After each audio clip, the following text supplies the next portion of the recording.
Welcome to this journey through one of the most disturbing cases in the history of the Ozark Mountains. Before we start, please leave a comment about where you're watching from and when you heard this story. We want to know where and when these documented accounts come in. It all started with a ripped-up picture. When investigators got to Hollow Creek Road in Newton County, Arkansas, in the fall of 1947, they only had that. A blurry picture of 5 men standing in front of the entrance to an old zinc mine. Their faces are worn from years of hard work, and they are squinting against the bright sun. The picture was found in a wooden box, with property records for a small piece of land near what locals called Whispering Valley, which is about 15 miles northeast of Jasper. The subjects in this picture weren't unusual. It was the sixth figure in the background that was. It was standing far away from the others and was partly hidden by a shadow. The Harrison Records Office had no idea how the box ended up in the county plat maps, and no one could tell who the men in the picture were. Until 1967, when a drought revealed what the rising waters of Table Rock Lake had hidden for decades, most people didn't know what had happened at Whispering Valley. While driving his route along the dry shoreline, a rural mailman named Vernon Massey saw something strange. As the water level dropped, what looked like the remains of a small settlement appeared: cabin foundations, a broken water tower, rusty mining tools, and most importantly, the entrance to an old mine shaft that had been sealed with concrete and iron bars. Dr. Zachary Merrick, a historian at the University of Arkansas who studied the abandoned mining communities in the area, became interested in Vernon's report. In May 1967, Dr. Merrick came to Newton County with the goal of including the settlement in his next book about forgotten Ozark communities. His journal entries, which are now kept in the Arkansas Historical Archives, say that he spent 3 weeks talking to old people about what they remembered about the valley before it flooded. Most people said they didn't know of any settlement, even though records show that a mining operation was there from 1927 to 1948. Dorothy Caldwell, an 82-year-old former county clerk, remembered something strange about the property, though. People didn't go to Whispering Valley unless they had business with Stockton, she told Dr. Merrick, and nobody wanted business with Stockton. Dr. Merrick found out that this Stockton was Augustus Stockton, who bought the land in 1927, according to property records. The name Stockton came up again on mining permits issued the next year, even though there were no official records of zinc or lead deposits in that area. Dr. Merrick was interested in the fact that all records about Stockton or his mining operation stopped suddenly after April 1948. There was no record of the property being sold, no death certificate filed, and the mining permits were not renewed or officially given up. It was like Augustus Stockton, and whatever business he ran in Whispering Valley just disappeared. The historian became more interested when he learned that Stockton had come to the Ozarks from somewhere in the northeast Boston, according to the few records that are available, with a lot of money but no obvious experience in mining or engineering. But within a few months, he had set up what looked like a complex business that hired dozens of workers, most of whom came from outside the area. Local suppliers said that Stockton's business used a lot of electrical equipment, specialized metals, and chemical compounds that are more commonly found in research labs than in mineral extraction. Dr. Merrick found some worrying patterns as he continued his research.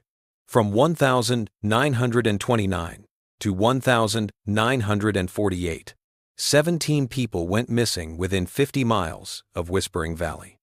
Over the course of 20 years, this may not seem like much, but Dr. Merrick was struck by the fact that none of these cases were ever solved. 4 mine workers from Zinc, Arkansas, a geologist from the University of Missouri, 3 hikers from Illinois, 4 campers from Springfield who had been camping in the Buffalo River area, a land surveyor working for the state, and 5 local men who were said to have left to look for work in California were all missing. The fact that there was no evidence at all was the most disturbing part of these disappearances.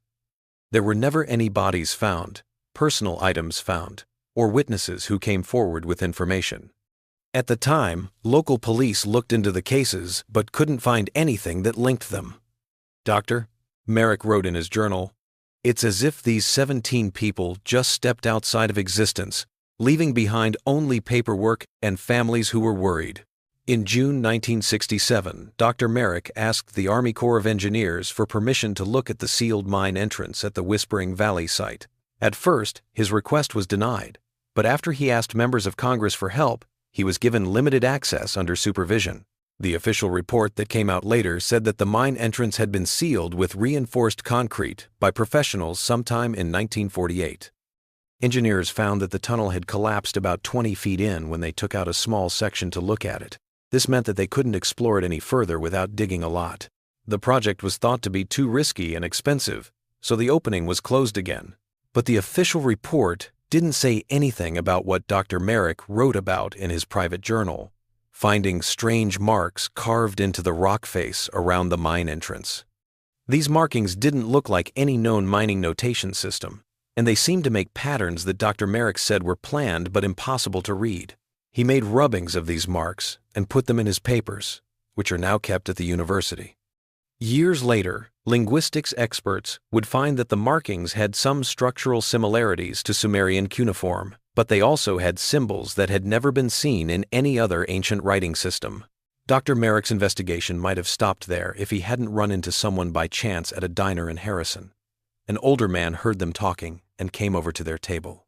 He said he was Clayton DeVere, a former equipment supplier who had worked with mining companies in the Ozarks in the 1,930 seconds and 1,940 seconds. DeVere said he made a lot of deliveries to Whispering Valley between 1,933 and 1,945. But he was never allowed to go past a small clearing where supplies were given to Stockton's men. They weren't mining anything that was worth selling, DeVere said to Dr. Merrick. I knew every operation in 3 counties, what they were pulling out, and what equipment they needed. These guys ordered strange things, like electrical parts I'd never seen before, special alloys, and crates of glass containers. When I asked what they were mining, they all said zinc, but I never saw a single ore cart come out of that valley. I also never saw the same worker twice, except for Stockton. Dever's description of Augustus Stockton was particularly disturbing. He remembered a tall, thin man with an accent that didn't sound like it came from the area or even the United States. Dever said he spoke as if he were carefully choosing each word. He looked at you as if he were measuring something. He never blinked much. It gave me the shivers every time. The most disturbing thing Dever told me about was something that happened in the winter of 1938. He got there earlier than planned to make a delivery and saw a number of workers coming out of the mine entrance. They walked in a strange way, real stiff-like, almost like robots. Their skin had a grayish tint, and they wouldn't look at anything directly. When Stockton saw DeVere watching, he sent the workers back inside and unloaded the supplies himself, sending Dever away without letting him finish the delivery paperwork as was their usual practice. Then they told me to leave deliveries at a new place, which was almost a mile away from the real site. Dever said, "Someone would always come to get them after I left. I never saw that valley again." Dr. Merrick found a woman named Esther Lindstrom in a nursing home in Springfield, Missouri, in July 1967. She said she was the widow of Harold Lindstrom, one of the 4 mine workers who went missing in 1937. Mrs. Lindstrom says that her husband had been out of work for almost a year when a friend offered him a job at Stockton's operation. The pay was very good, 3 times the normal rate for mine work, but workers had to live on site for 3 months at a time. Harold Lindstrom worked 2 of these shifts, going home for 2 weeks between each one. Mrs. Lindstrom remembered that her husband looked very different when he came back for the second time. He had lost a lot of weight, couldn't sleep, and would often sit and stare at nothing for hours. When she asked him about his job, he wouldn't talk about it. He only said that it was different from what he thought it would be. He came back for his 3rd shift in October 1937 and was never seen again. 3 weeks later, Mrs. Lindstrom got an envelope with 6 months' worth of pay and a short note saying that her husband had accepted a permanent job and would not be coming back. Augustus Stockton signed the note. When she told the police that her husband was missing, they looked into it but were told by Stockton that Lindstrom had quit without notice and was planning to look for work in California. The investigation stopped, and then stopped completely because there was no evidence of foul play and a war was about to break out. Mrs. Lindstrom kept one strange thing from her husband's brief visits home: a small notebook in which he seemed to be trying to write down his experiences without breaking any confidentiality agreements he had signed. The entries were often hard to understand and got more and more disjointed as time went on. Dr. Merrick was given permission to take pictures of a few pages, which he then added to his research files. One entry from the 14th of September 1937 said, "The sounds from level 4 keep going. S says it's normal settling of the earth at that depth, but none of us believe him. Jenkins went down yesterday and came back different somehow. Says nothing happened, but his eyes tell another story." Another entry from September 29th said simply, "The air changes when you go past the second checkpoint. It feels thicker, like water almost. Time moves wrong down there. My watch stopped for 3 hours today, then suddenly started again when I returned to the surface." The last entry, from October 2nd, 1937, just before Lindstrom's return to the site, was the most disturbing. "I don't want to go back, but the dreams won't stop unless I'm there.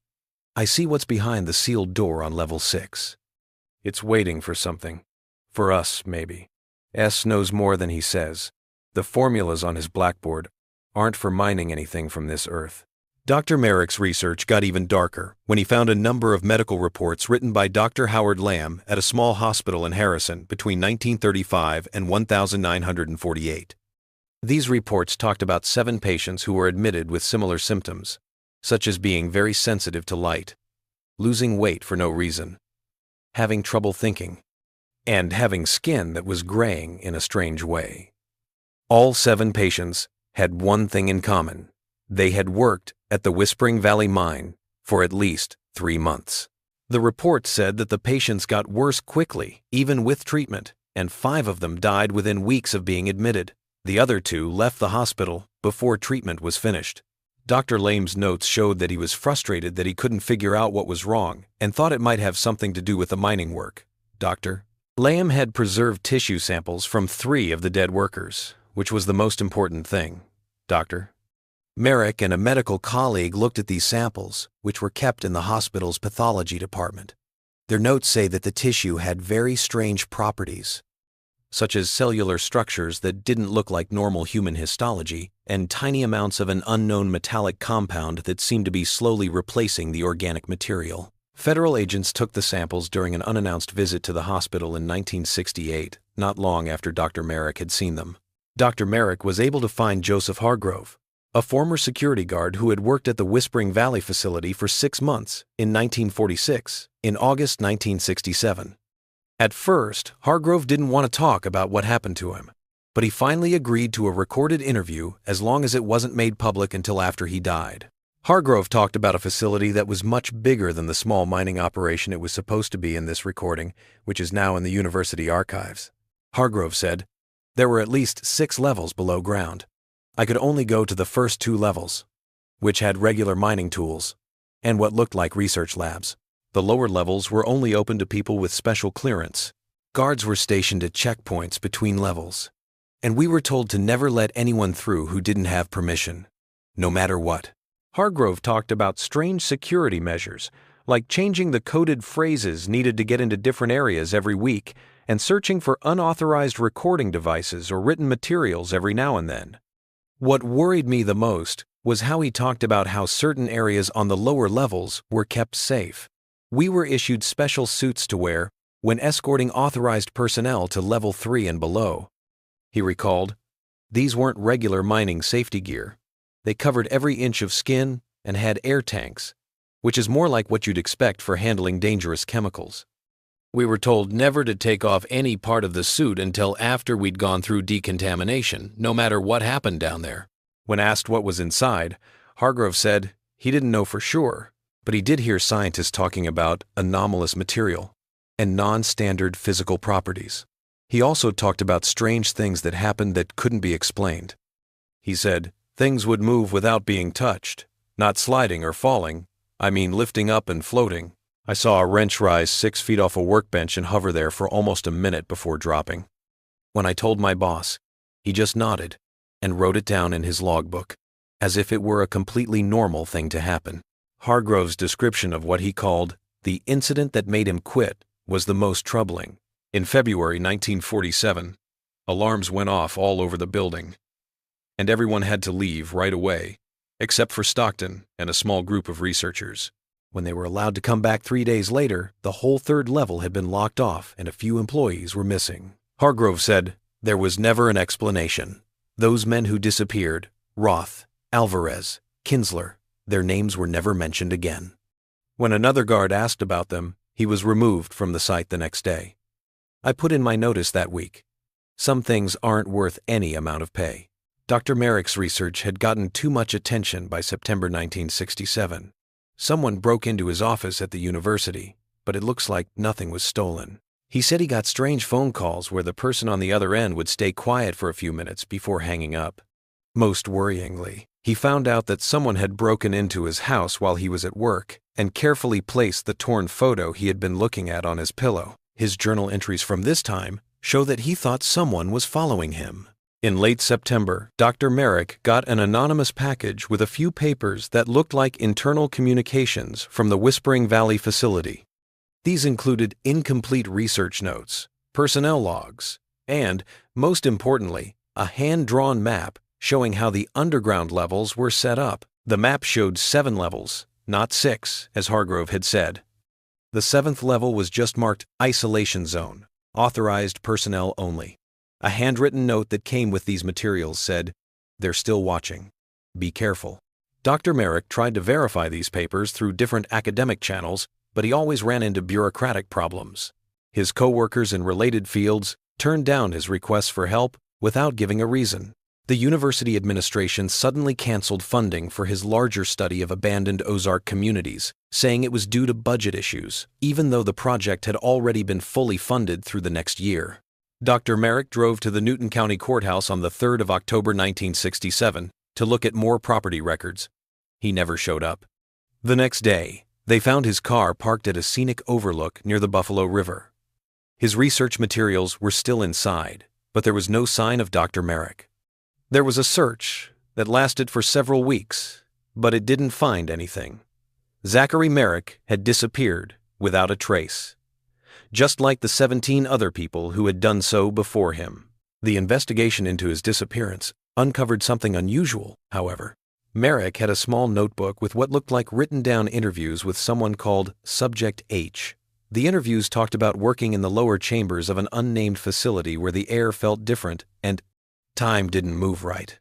The subject talked about how sounds that sounded like whispers but weren't human would come from deeper passages, and how workers would sometimes stand perfectly still for hours, not hearing anything. The most troubling thing was that the subject said that some people who went to the bottom levels came back different, as if something had been taken out and something else had been put in its place. Investigators couldn't be sure that these interviews were real, and in the end, they decided that they were probably just notes for a fictional story that Merrick was writing while doing his historical research. The case was officially closed in 1968. Authorities said that Merrick probably fell into the river while hiking and was swept away. They never found his body. If Carolyn Merrick, Zachary's widow, hadn't done what she did, the story might have ended there, like so many other rural mysteries. She was sure that her husband's research had something to do with his disappearance, so she put together a complete file of his notes, journals, and findings and sent it to several newspapers, law enforcement agencies, and members of Congress. Most people thought her claims were just the desperate ideas of a grieving widow, but one young journalist from the Arkansas Gazette was interested. Raymond Parker spent most of 1969 going over Dr. Merrick's investigation again, talking to many of the same people, and looking for more information.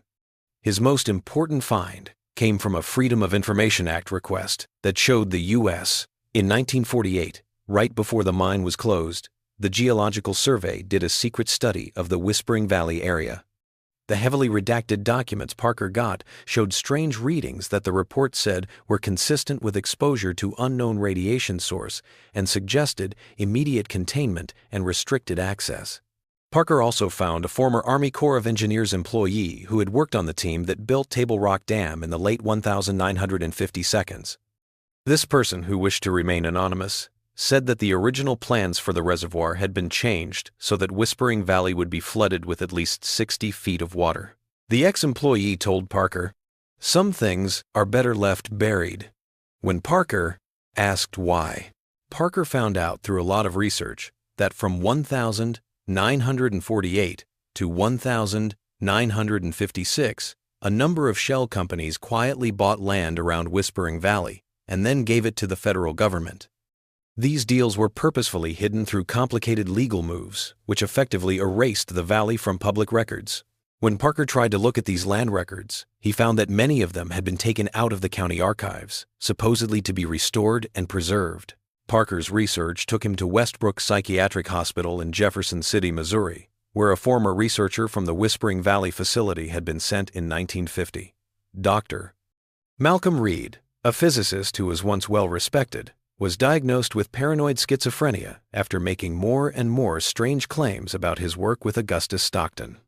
Reed often talked about dimensional anomalies, non-Euclidean space, and beings that are between perceptions, according to hospital records. Most mental health professionals thought Reed's claims were just classic delusions, but Parker noticed that Reed's supposedly hallucinated descriptions were very similar to details from other accounts of the Whispering Valley operation, which was very disturbing. Reed talked about rooms where gravity changes, and hallways that seem longer when you go back through them than when you first go through them. These descriptions matched what Joseph Hargrove said about strange things happening in the lower levels. Parker set up an interview with Dr. Reed, but only after a lot of back and forth with hospital administrators.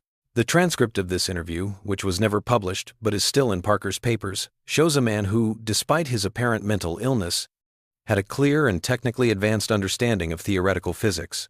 Reed talked a lot about what he called the breach, which he said the Whispering Valley team had found deep in the Ozark Mountains. Reed said, "It wasn't a cave or a mineral deposit. It was a place where the fabric between dimensions had worn thin. Stockton didn't find it by accident. He came looking for it specifically. There were legends, you see, old stories from the original settlers about a place in those hills where strange things happened. Indigenous peoples avoided that valley entirely." Stockton had collected these accounts for years before establishing his operation. When Parker asked what had been found in the lower levels, Reed became very upset.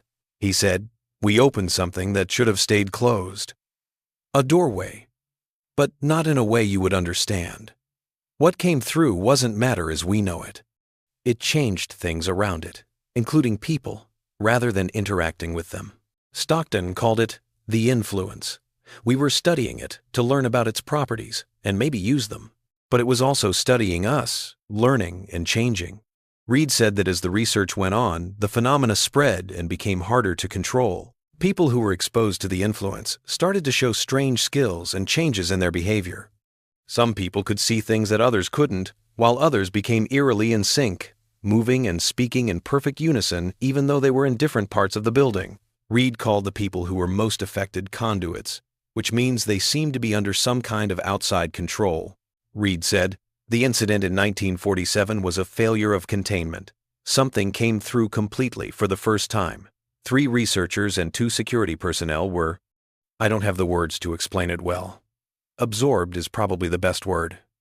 We sealed the level, but it wasn't enough.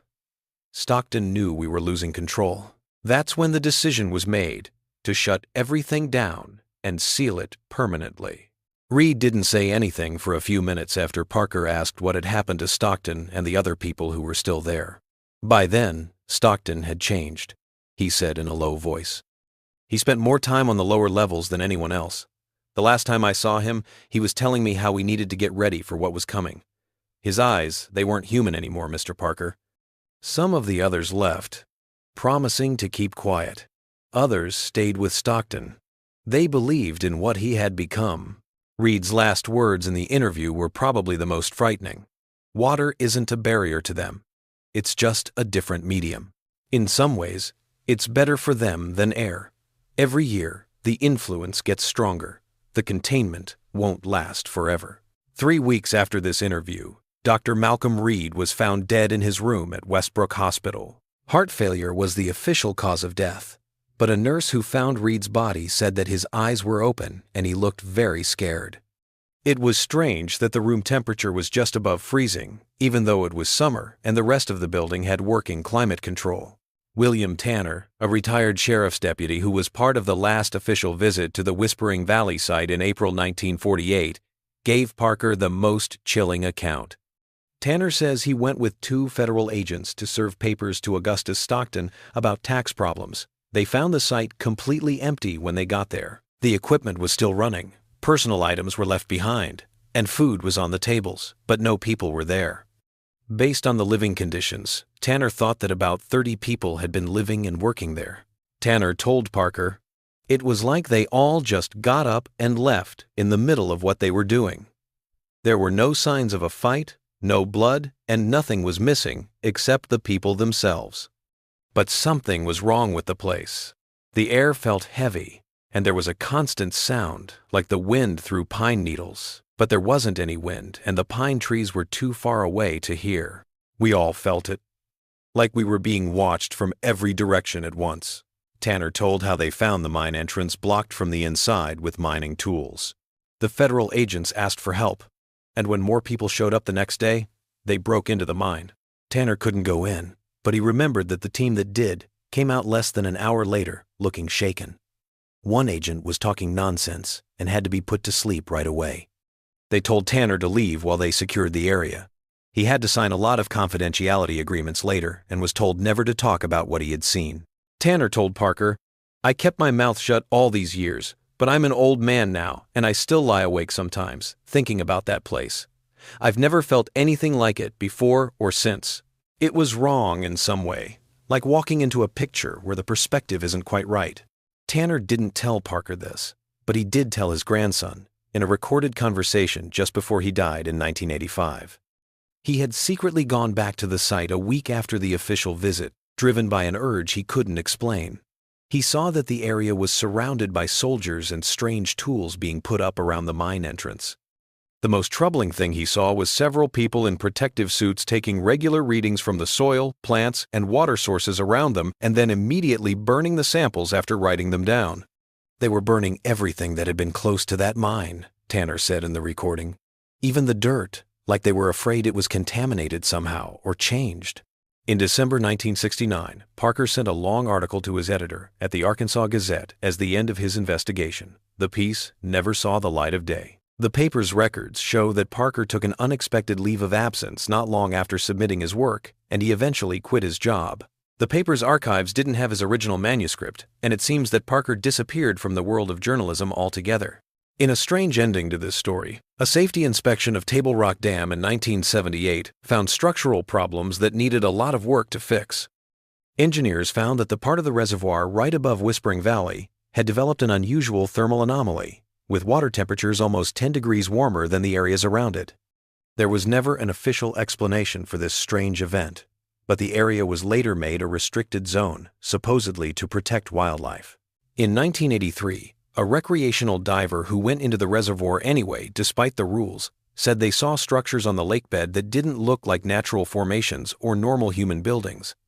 He had an unexplained seizure that ended his diving career before he could go back for a closer look. Reports say that water damage made his camera, which could have taken pictures of anything he saw, beyond repair. Since 1980, the U.S. Geological Survey has checked the area every 5 years. These reports are still secret, and you can only get a little bit of information about them through Freedom of Information Act requests. The little data that has been made public shows radiation levels that change over time, which officials say is due to natural background variation. Experts who have looked at this data on their own say that the patterns don't match up with any known natural phenomenon, but they don't want to guess anymore without having access to all the readings.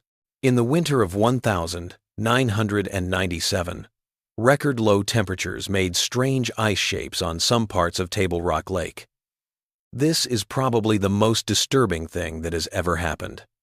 During this time, satellite images show a perfect circle of unfrozen water that is about 300 feet in diameter, right above where the Whispering Valley mine would be. When asked, environmental officials said that a hot spring that had never been found before might be to blame, but no further research was done to confirm this idea. Since the early 2000s, there have been more and more unexplained deaths of wildlife in this part of the lake. Fish that wash up on shore have strange mutations, like extra fins, eyes that are out of place, and in some cases, bones that look like they are partially dissolved. Autopsies on these specimens have not given any clear answers, but several biologists who worked on these cases have reportedly developed strange health issues, mostly related to the nervous system. In 2008, a group of graduate students from Missouri State University's Environmental Science program took water samples without permission from the restricted area as part of a larger study on reservoir ecosystems. Their results showed that the water taken from directly above the Whispering Valley location had very strange chemical makeups. Most importantly, they found tiny metallic particles floating in the water that didn't behave like any known element or compound. When the students tried to publish their results, the federal government got in touch with them and took their samples and research notes, saying it was for national security reasons. 7 people have gone missing while boating or fishing near the restricted zone between 2010 and 2023. In each case, empty boats were found drifting with personal items still on board and no signs of an accident or foul play. Search and recovery teams couldn't find any signs of the missing people. Local officials say that these people went missing because they drowned and the bodies were carried away by underwater currents. However, some family members of the missing people have noticed that these disappearances are eerily similar to those that have happened in the past in Whispering Valley. A strong earthquake near the New Madrid fault line in early 2024 caused minor damage all over the Ozark region. Seismologists saw strange patterns in the aftershocks, with a clear focus around the Table Rock Lake area. Monitoring equipment that was temporarily set up near the restricted zone picked up what one researcher called rhythmic fluctuations that suggest artificial rather than natural seismic activity. However, this data was later deemed incorrect because the equipment broke down. People who were hiking in the area said they heard what they called mechanical humming coming from under the lake's surface. Park rangers said that these reports were just the sound of boat motors far away that were distorted by the weather. But similar reports have continued to come in, often with descriptions of strange changes in pressure and brief disorientation felt by people near that part of the lake. In 2020, Marion Hawkins, a local resident whose family has lived in the area for generations, told a disturbing story to a regional paranormal research group. Hawkins said that when the lake level drops a lot during dry spells, unusual lights can sometimes be seen beneath the water's surface at night. Not like reflections, she stressed. These lights move with purpose, and sometimes they make patterns that look like writing. My grandfather used to say, that's how they talk to each other, whoever they are. Reports from several independent sources about what they call watchers are even more worrying. These are people who seem to be near the restricted zone during strange weather events or seismic activity. People always say that these figures are tall, thin, and unnaturally still. They watch the lake from a distance and then disappear when someone gets close. Some witnesses say that these people wear old-fashioned clothes and act strangely, while others say something even more disturbing, that the watchers can stand perfectly still for hours, even in heavy rain or bad weather. In 2018, a former Army Corps of Engineers worker spoke up after years of silence to tell what he knew about the first flooding of Whispering Valley. He said, on the condition of anonymity, that the dam project had been changed so that a certain area would be under the deepest part of the reservoir. He told the engineers that the most water pressure possible was necessary for containment, he said. We just did what we were told, and nobody questioned what was being contained. But there were other safety measures too. Layers of concrete and specialized metals were poured over the site before the waters rose. They wanted whatever was down there to be buried under more than just water. He also talked about strange equipment that had been put up around the valley's edge before the flooding. He thought these were monitoring stations that could detect changes in radiation, air composition, and other environmental factors. These stations were supposed to be tough enough to withstand water damage and linked to secure communication lines that didn't go through normal channels.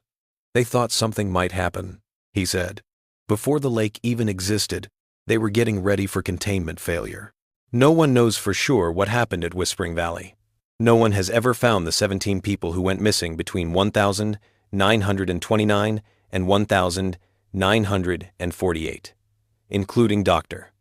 Merrick, journalist Raymond Parker, and the people who went missing more recently. There were never any death certificates or remains found. The sealed mine is under the waters of Table Rock Lake and independent researchers have always been denied the special tools and permissions they need to get to it. Aside from property records and mining permits, Augustus Stockton, the mysterious person at the center of this mystery, left no evidence of his existence. There are no pictures, no personal history, and no record of where he came from before he showed up in the Ozarks or where he might have gone after he left his business. The few people who met him, who have talked about him, say he acted and spoke in a way that didn't seem normal for a person. In 2015, an old woman named Sarah Lindstrom, who said she was the granddaughter of Harold Lindstrom, one of the original missing workers, contacted several news outlets with what she said was a journal her grandmother had kept hidden until she died. Esther Lindstrom's journal supposedly had entries about strange things that happened after her husband went missing. These included phantom phone calls where no one spoke but strange humming could be heard, objects moving without being touched, and most disturbingly, times when she thought she saw her husband standing at a distance watching her home, but looking wrong somehow, and disappearing when she got close.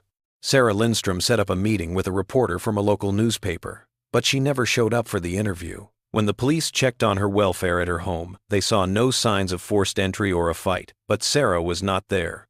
Her personal things, like the journal she had talked about, were also gone. The case is still open, but nothing is happening with it because there isn't enough evidence. Some people think that the Whispering Valley operation was a secret government research center where they might have been testing radioactive materials or new ways to mine. Others said that Stockton found something in the Ozark Mountains that was never meant to be found, like a geological oddity or a natural resource that didn't make sense to scientists. Some fringe theories even link the many cave systems that crisscross the area, suggesting that there are hidden passages that lead to depths that have never been explored before. We know very little for sure. People disappeared. A mine was closed. A valley was flooded on purpose. Records were kept secret. And there are still questions that need to be answered. In 1999, the son of one of the missing mine workers asked the court to declare his father legally dead more than 60 years after he went missing. During the trial, an old man who said he used to work at the Whispering Valley facility tried to give evidence, but he died of a heart attack in the courthouse before he could speak. There was no identification on him, and further investigations couldn't figure out who he was. The case file only says that he had a small, polished stone with him that seemed to glow faintly in some light conditions. The stone was put into evidence, but 3 days later it was gone from the courthouse property room. In the weeks after this event, several court employees reported having vivid, identical nightmares about structures submerged in water and lights moving beneath dark water. These dreams are said to have stopped after a month, but one clerk kept having trouble sleeping and eventually retired early, moving far away from the Ozarks region. The water level in Table Rock Lake goes up and down with the seasons. Fish swim over the submerged foundations of a town that never really existed. Pleasure boats float over the sealed entrance to a mine whose purpose is still not clear. And sometimes, when the wind blows just right over that stretch of water, people say they can hear something that sounds like people talking far away, but they can't quite understand what they're saying. In its marketing materials, the local tourism board doesn't talk about Whispering Valley. When asked about it, older people change the subject.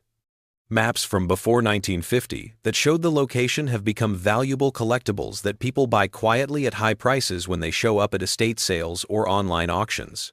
In 2019, a paranormal research group tried to investigate near the restricted zone but had problems with their cameras, audio recorders, and measuring devices. These devices worked perfectly fine in other places, but when they got within about a mile of the site, they stopped working or gave them corrupted data. It was more worrisome that they said 2 team members got temporarily lost and forgot things during the investigation and couldn't account for about 3 hours of time, even though there was no evidence of medical problems that could have caused these episodes. A security guard at the Table Rock Dam reported something strange happening during a night shift in 2022. Around 3:15 a.m., monitoring equipment picked up movement in a restricted area close to Whispering Valley. Security cameras caught what looked like a group of people walking along the shore, but when security guards got there to check it out, they found no one. After looking at the footage again, it was clear that the figures moved in a strange way and sometimes seemed to fade away. The guard who made the report was moved to a different facility the next week, and the official explanation for the event was that the camera broke and the light changed. Maybe some things are meant to stay a mystery.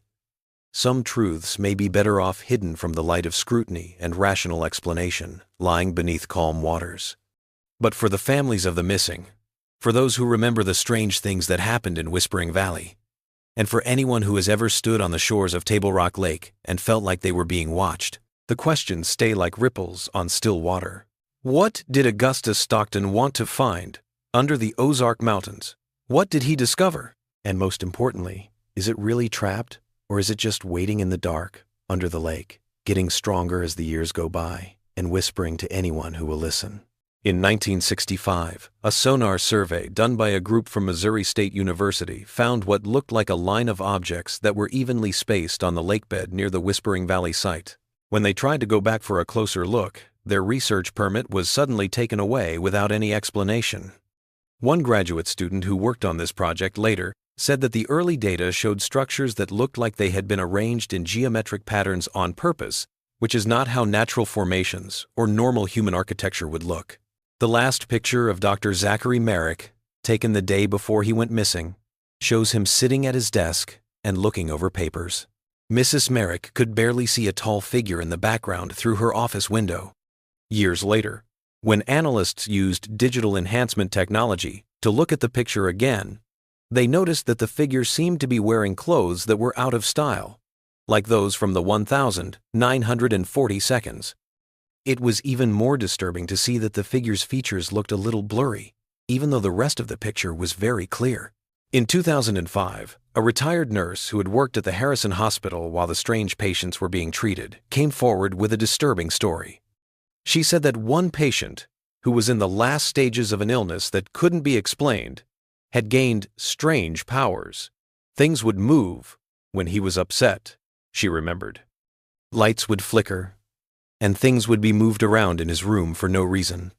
But the scariest thing was when he would sometimes talk in perfect sync with other patients, even if they were in different rooms. They would say the same things at the same time, and it often sounded like more than one language was being spoken at the same time. She also went into more detail about the patient's skin condition than what was in the medical records. It wasn't just gray, she said.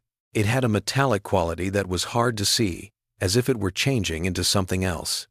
In the end, their skin would get patterns that looked like geometric lines and curves, that almost looked like writing or symbols. The nurse had kept a personal journal during this time, which she gave to the researchers. One of her entries was a disturbing account of the last moments of a patient. At the end, his eyes changed. The pupils got bigger until there was no iris left, just blackness. And in that blackness, I swear I could see something moving, like looking through a window into somewhere else. He grabbed my arm and said, "They're coming through now." He showed us the door and they're coming through. Then he just stopped. Not died exactly, but stopped, like a machine powering down. In 2016, a geology professor who studied cave systems used ground-penetrating radar to look at areas around Table Rock Lake. This was supposedly part of a larger study of the Ozark karst topography. His results, which were published in a little-known academic journal, included an unusual observation. The bedrock under Whispering Valley showed signs of what he called non-random cavitation, cave formations that seemed to follow mathematically precise patterns that didn't fit with how erosion normally happens. What was even more interesting was that he found what looked like metallic deposits arranged in concentric circles around a central point right below where Stockton's mine would have been. Other researchers tried to verify his results, but they found that the exact coordinates of his survey had been written down wrong, so they couldn't do it. The professor turned down more interviews about the subject and eventually took a research job at a private school, where he worked on completely different geographical areas. The official records about Whispering Valley won't be opened until 2048, which is 100 years after the mine closed. It is still unclear if they will give answers or just make the mystery even more mysterious. The waters of Table Rock Lake keep their secrets until then. The forest around it stands silent witness, and sometimes someone goes missing in the Ozarks, leaving behind only questions that echo unanswered through the old valleys. Recent climate models say that the Ozark region will have more and more droughts over the next few decades. Some people think that if the water levels drop a lot, What is underneath Table Rock Lake might be able to see the light of day again. The most disturbing question of all might be whether anyone would know what they were seeing or what it meant that it had come back. For now, tourists still vacation on the lake's shores, fishermen still cast their lines into its depths, and most locals go about their lives without thinking too much about what might be beneath the calm surface. But some people say they can hear a sound across the lake on quiet nights when the wind stops blowing and the moon makes silver ripples on the water. Not quite a voice, not quite a whisper, but something in between. A sound that seems to call to something deep inside the listener, waking up a strange desire to go to the water's edge. Look into its depths and listen more closely to whatever it is that wants to be heard.